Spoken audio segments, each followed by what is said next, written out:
까지의 말씀을 함께 봉독하겠습니다. 15장 1절에서 11절까지 말씀입니다. 어떤 사람들이 유대로부터 내려와서 형제들을 가르치되 너희가 모세의 법대로 할례를 받지 아니하면 능히 구원을 받지 못하리라 하니 바울 및 바나바와 그들 사이에 적지 아니한 다툼과 변론이 일어난지라 형제들이 이 문제에 대하여 바울과 바나바와 및 그 중에 몇 사람을 예루살렘에 있는 사도와 장로들에게 보내기로 작정하니라. 그들이 교회의 전송을 받고 베니게와 사마리아로 다니며 이방인들이 주께 돌아온 일을 말하여 형제들을 다 크게 기쁘게 하더라. 예루살렘에 이르러 교회와 사도와 장로들에게 영접을 받고 하나님이 자기들과 함께 계셔 행하신 모든 일을 말하며 바리새파 중에 어떤 믿는 사람들이 일어나 말하되 이방인에게 할례를 행하고 모세의 율법을 지키라 명하는 것이 마땅하다 아니라. 사도와 장로들이 이 일을 의논하려 모여 많은 변론이 있은 후에 베드로가 일어나 말하되 형제들아 너희도 알거니와 하나님이 이방인들로 내 입에서 복음의 말씀을 들어 믿게 하시려고 오래전부터 너희 가운데서 나를 택하시고 또 마음을 아시는 하나님이 우리에게와 같이 그들에게도 성령을 주어 증언하시고 믿음으로 그들의 마음을 깨끗이 하사 그들이나 우리나 차별하지 아니하셨느니라. 그런데 지금 너희가 어찌하여 하나님을 시험하여 우리 조상과 우리도 능히 매지 못하던 멍에를 제자들의 목에 두려느냐? 그러나 우리는 그들이 우리와 동일하게 주 예수의 은혜로 구원받는 줄을 믿노라 하니라. 아멘. 하나님의 말씀입니다. 오늘 사도행전 15장 본문의 내용은 교회의 역사에 있어서 굉장히 중요한 결론을 향하여 나아가는 과정을 설명하여서 이렇게 제목을 붙입니다. 예루살렘 공의회의 회의의 내용이라고. 여러분, 우리가 매주 신앙 고백을 할 때 사도신경으로 신앙을 고백할 때 그 신앙 고백의 내용이 그냥 되어진 것이 아니라 한 1000년 가까이 교회의 지도자들이 교회의 믿음을 하나님의 말씀과 성령의 인도하심에 따라 수많은 이단의 그런 과의 논쟁을 통하여 우리가 믿는 바를 결론을 내려왔습니다. 그 첫 번째 결론이 오늘 본문입니다. 그래서 예루살렘 공의회는 교회의 공의회가 한 10차 정도까지 진행이 되면서 지금 우리가 믿는 믿음이 형성이 되어졌는데, 지금 요즘도 이단이 참 많죠. 그 이단들이 주장하는 내용을 사실은 초대교회 때부터 다 있었습니다. 그래서 그때 가졌던 그 질문에 대해서 논쟁하고 교회가 성령님께 그 답을 구하고, 그리고 그 교회의 지도자들이 성령 충만한 가운데 말씀을 근거로 그 믿음의 바른 결론을 내려왔습니다. 그것이 지금 우리가 고백하는 신앙 고백입니다. 이 고백이 그냥 되어진 것이 아니고 너무나 소중한 교회의 유산이기 때문에 우리가 그 믿음의 터 위에 지금 구원의 길을 더 이상 흔들리지 않아도 됩니다. 그 고백이 분명하면 우리가 수많은 이단의 도전이나 우리가 갖고 있는 그 믿음의 길, 구원의 길에 대한 수많은 질문들을 지금 우리만 하는 것이 아니고, 지금 이 시대에 대한민국에 이단들이 많아서 그 질문을 하는 게 아니라 교회가 시작되면서부터 그 질문이 있었습니다. 오늘 첫 번째 결론을 내리는데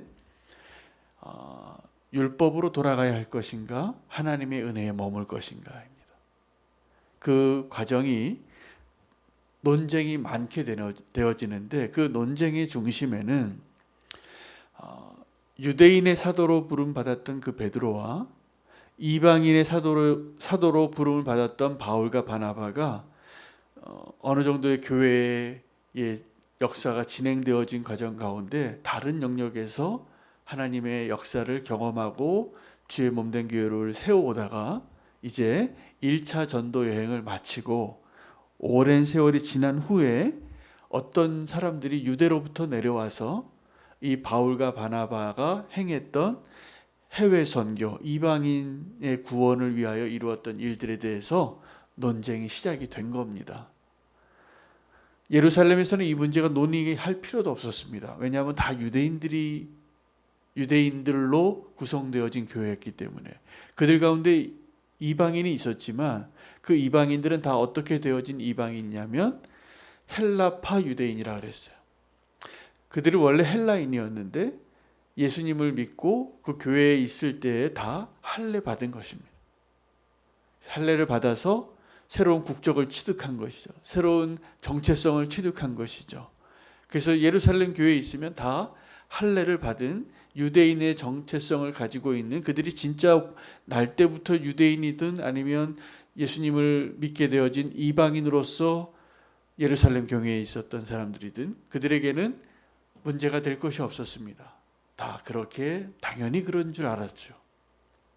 그런데 이렇게 멀리 떨어져 있었던 바울과 바나바가 있었던 그 안디옥에서는 전혀 다른 이야기입니다. 그들에게는 유대인이 되어야 한다는 강조를 하지 않았어요. 왜냐하면 바울은 이방인들에게도 동일하게 하나님께서 성령을 주시고 구원을 주시는 것을 보았기 때문입니다. 새로운 하나님의 은혜의 길을 보았던 것이죠. 그 바울과 바나바와 이 유대로부터, 예루살렘으로부터, 유대 땅으로부터 있었던 사람들이 내려와서 논쟁이 시작이 되어지는데, 그들의 주장은 1절에 나옵니다. 어떤 사람들이 유대로부터 내려와서 형제들을 가르치되 너희가 모세의 법대로 할례를 받지 아니하면 능히 구원을 받지 못하리라. 자, 너희가 이방인인데 예수님을 알게 되고 성령의 세례를 받고 교회를 훌륭하게 세운 거 다 좋다. 그런데 이제 다시 할례를 받으라. 이 문제가 단순한 것 같지만, 그리고 이때 이 결론이 어떻게 되어지느냐에 따라서 교회의 역사가, 방향이 전혀 달라졌을 것이다 라고 다 이야기합니다. 그때의 논쟁에서 바울과 바나바가 주장한 대로 결론이 나게 됩니다. 근데 만약에 유대인들의, 바리새인들이 또 주장했던 그러한 할례를 다시 돌아가는 교회의 방향으로 돌아갔다면 우리가 지금 예수 믿는 일들은 또 다른 방향으로 이루어졌을 것이라고 이야기해요. 그러니까 이 결정은 너무나 중요한 교회의 결정이 된 것이죠. 논쟁은 이거였습니다. 우리가 구원을 얻을 수 있는 길이, 이 유대에서 내려왔던 어떤 사람들은 반드시 할례를 받아야 된다 라고 말했습니다. 이게 틀린 말일까요? 맞는 말일까요? 틀린 말 아닙니다. 아브라함에게서부터 하나님께서 새롭게 믿음의 길로 모든 사람들을 구원하게 하시려고 택한 방식이에요. 믿음으로 구원을 얻기 위한. 그래서 그 믿음으로 구원 얻는 언약의 증거로 할례를 받으라. 그리고 그 할례를 통하여서 너의 후손이 하늘의 별과 같이 수많은 사람들이 다 구원을 얻게 되리라 약속을 하셨고, 아브라함은 그것을 믿었고 그 일을 성취해 오셨습니다. 그 지난 4,000년 동안. 이 지금 예루살렘 교회 공예가 이루어지기 전까지 그 많은 기간 동안에 그들은 할례 받는 것이 그렇게 중요한 것이었죠. 엄청난 전통입니다. 당연히 그래야 된다고 생각했을 것입니다. 누구처럼요? 고넬료를 만나야 했던 베드로처럼. 근데 하나님께서 이 베드로를 향하여 미리 준비해 놓으신 거예요. 오늘 이 순간을 위해서. 그래서 베드로가, 그는 뼛속 깊은 유대인으로 절대로 저 하늘에서 내려오는 그 보자기에 담겨있는 부정한 동물들을 도저히 먹을 수 없었는데, 하나님이 뭐라고 말씀하셨냐면 베드로에게, 하나님이 깨끗게 하신 것을 너희가 깨끗하지 않다고 말하지 말라.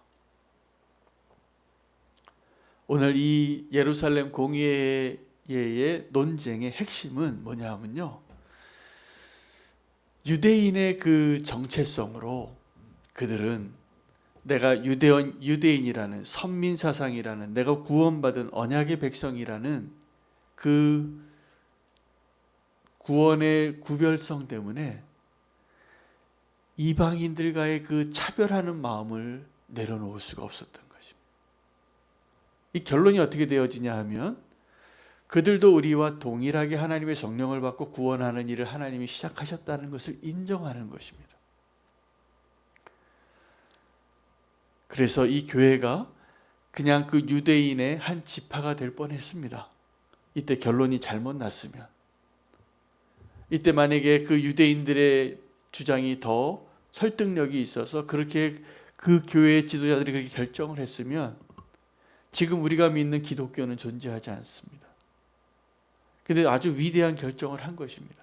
그들이 바울과 바나바가 주장한 그 결론을 내리지 않고 이 어떤 유대인들이 주장했던 할례 받지 않으면 구원을 받을 수 없다. 너희도 할례를 받으라. 우리와 똑같은 할례자가 되라. 라는 결론을 내리게 되었다면 이 그리스도인들은 바리새인이나 사두개인이나 동일하게 또 하나의 그리스도파가 됐을 겁니다. 할례 받은 유대인들 가운데 또 하나의 예수를 따르는 무리들, 나중에 고린도 교회에 그런 파당이 생기잖아요. 나는 바울에 속하였고 나는 바나바에게 속하고 나는 그 중에 한 당이 나는 예수에게 속하였고 라고 말하는 당으로 나누어지는 것처럼 그들 안에서 그 일들이 이 예루살렘 교회가 아니라 고린도 교회에서도 그런 일들이 일어나는 거예요. 그런데 이 결론은 너무나 위대한 결론이 됩니다. 차별하지 않으시는 하나님을 알게 된 것입니다. 여러분, 우리는 지금도 어떻게 차별합니까? 있는 자와 없는 자가 차별을 하고요. 배운 자와 배우지 않은 자가 차별을 하고 남자와 여자가 차별을 하고 세대 간에 차별을 해요. 이거 하나님이 원하시는 거 아닙니다. 하나님은 차별하지 않으세요. 지난주 설교 제목 기억나시나요? 믿음은 모든 사람의 것이 아닙니다. 우리가 진짜 믿음을 갖기를 원하는 하나님의 갈망이 여기에 포함이 되어져 있죠. 그 믿음을 갖지 못한 자들을 설명한 것이 바울이 데살로니가 교회 교인들에게 악을 행하는 자, 하나님이 대적하는 자와 또 온전히 믿음으로 순종하지 못하는 사람들을 의미해서 믿음을 가지라고 그 얘기를 한 거예요. 그래서 믿음은 모든 사람의 것이 아니니라, 이 말에는 또 다른 의미가 있습니다. 그러나 우리는 모든 사람이 믿음을 가질 수 있는 기회를 주시는 하나님이라는 사실을 반드시 알아야 합니다. 누구라도 믿음을 가지면, 고넬료는 이방인이었고 그 하나님께서 베드로를 바꾸시려고 경건하고 의롭고 구제를 평생 해왔고 하나님을 경외하는 그 이방인을 통하여 이 베드로의 선입견이 깨어진 것이죠. 오늘도 하나님께서 저와 여러분에게 내가 구원받았다, 그리고 나는 다른 사람보다 조금 더 낫다라고 생각하는 우리의 편협한 생각의 틀이 깨어지는 놀라운 은혜가 있기를 축복합니다. 그리고 하나님께서는 차별하지 않으세요. 여러분, 안타깝게도 가장 차별을 많이 하는 나라와 민족이 대표적으로 대한민국입니다. 외국인들이 이방인으로서 이 땅에서 사는 일이 가장 어려운 나라가 어느 나라냐면 대한민국이에요.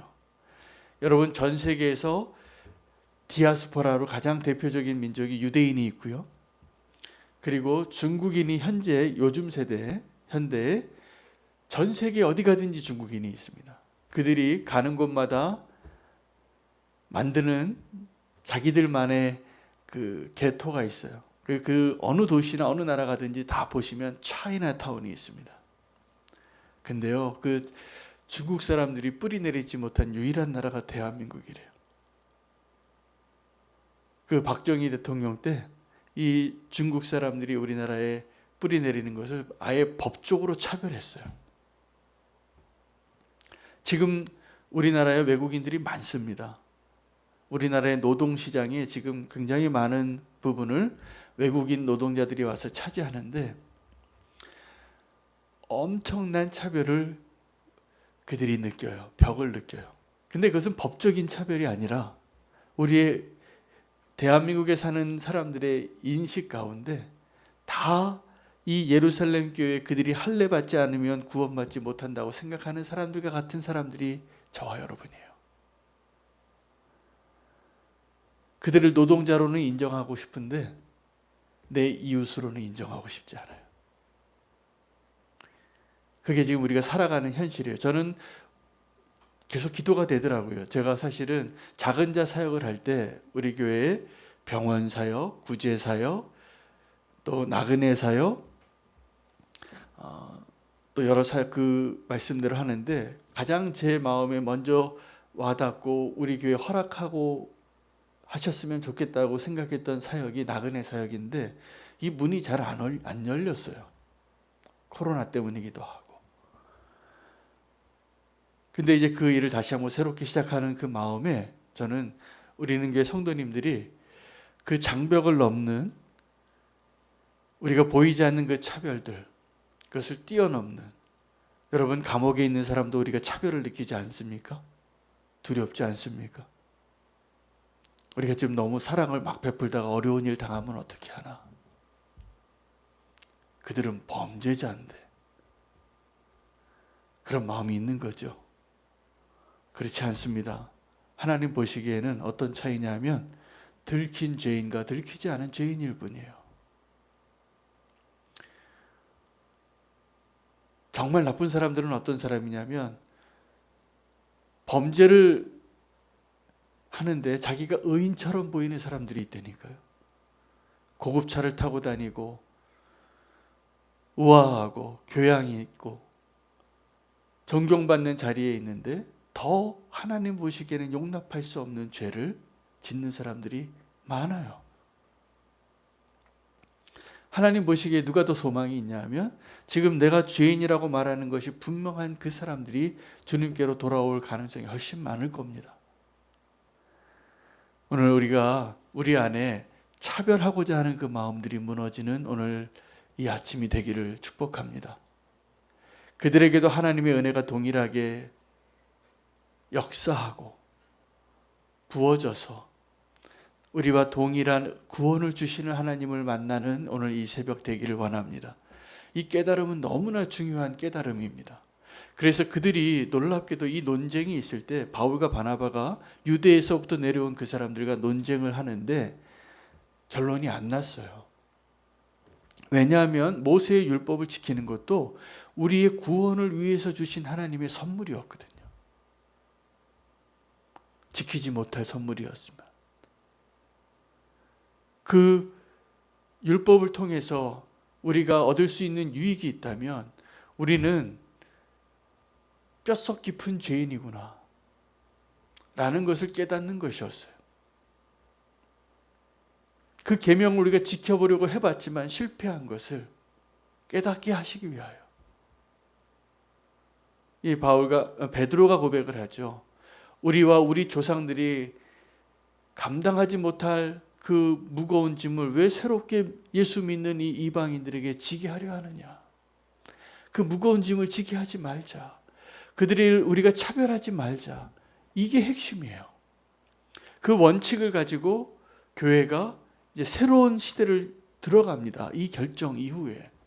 그래서 그 결론문을 가지고 새롭게 세워진 교회에게 다 알려주러 가요. 왜냐하면 이 유대인들이 바울과 바나바가 사역한 그 교회마다 쫓아가면서 너희는 할례를 받아야 한다고, 이 율법을 지켜야 한다라고 계속 쫓아가서 판을 뒤집었거든요. 오목판 뒤집듯이. 그들의 열심이 대단했습니다. 그 확신으로. 그러나 하나님께서 이 결론을 내리게 하신 거예요. 예루살렘 공의회에서. 오늘 우리가 복음의 핵심의 본질이 아니지만 우리가 이렇게 해야 한다라고 생각하는 우리의 당연하게 여기는 것들을 다 하나님의 복음보다 더 중요하게 여기지 않게 되기를 축복합니다.